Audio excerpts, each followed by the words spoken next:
তোমাদের সাথে একটা মিনি ভ্লগ শেয়ার করলাম। অনেক দিন বলতে প্রায় 1 বছর মতো পর আমি এখন রয়েছি অন্ধ্রপ্রদেশে আমার বরের কাছে। আমি এসেছি মোটামুটি ওই 2 সপ্তাহ মতো হলো, কিন্তু এই 2 সপ্তাহতে আমার যা হেয়ার ফল হচ্ছে আমি মোটামুটি টাকলু হয়েই বাড়ি ফিরবো।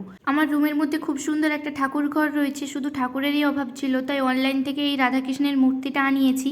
বাড়ি থেকে নকুলদানা নিয়ে এসেছিলাম আর ধূপ জ্বেলেই ঠাকুরকে প্রণাম করলাম, কারণ আমার কাছে দেওয়ার মতো আর সেরকম কিছুই ছিল না। তোমরা কমেন্টে জানিও মূর্তিটা কেমন হয়েছে। আমাদের যেহেতু এখনো গ্যাস কানেকশন নেওয়া হয়নি, তাই আমি এখনো পর্যন্ত ইন্ডাকশনেই রান্না বান্না করি। একার জন্যই রান্না করব, কারণ আমার বর গেছে ডিউটিতে, একার জন্য রান্না করতে ইচ্ছাও করে না, তাও কি করব, বাধ্য করতে হয়। মিশো থেকে এই শিলনোড়াটা নিয়ে আমার খুবই উপকার হয়েছে, যেহেতু বাড়ি থেকে মিক্সচার নিয়ে আসেনি। আর আজকে রান্না করেছি উচ্ছে ভাজা, ফুলকপি আলুর তরকারি, ডাল। খাওয়া দাওয়া করে একটু ঘুমিয়ে বিকেলে ব্যালকনিতে বসেছিলাম, তারপরে ও চলে আসলো। আর ও আসার সময় আমার জন্য নিয়ে আসলো এই চিকেন স্প্রিং রোল আর এগ পাপ। আমি এখন খেতে থাকি। আর তোমরা কি করছো? ভিডিওটা ভালো লাগলে লাইক, শেয়ার আর চ্যানেলটা সাবস্ক্রাইব করো পরবর্তী আপডেটের জন্য।